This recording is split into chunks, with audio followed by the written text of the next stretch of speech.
পরিচয়। জঙ্গলে থাকে ছোট্ট এক বানর, নাম বাদল। বাদল অন্য বানরের মতো শুধু লাফালাফি আর ফল খেয়ে দিন কাটায় না।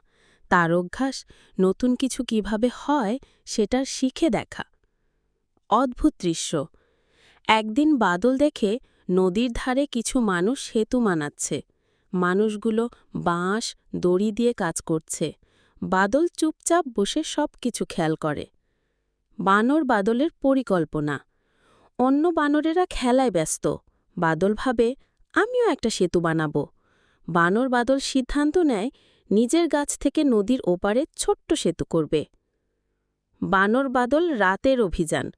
রাতে সবাই ঘুমুলে বাদল কাজে নামে। উপকরণ গাছের ডাল, লতা, নারকেলের খোসা। টানা ৩ রাত পর সেতু তৈরি শেষ। কৌতূহলী বানর বাদলের প্রথম প্রতিক্রিয়া। অন্য বানরেরা হাসাহাসি করে, হা হা হা, বাদল নাকি ইঞ্জিনিয়ার। বানর বাদলের সেতুর গুরুত্ব। কয়েকদিন পর নদীতে পানি বেড়ে যায়। মাছ ধরা জায়গায় যেতে ঝুঁকি হয়ে যায়। বাদলের সেতুই সবাইকে নিরাপদে পার করে। বানর বাদলের উপসংহার।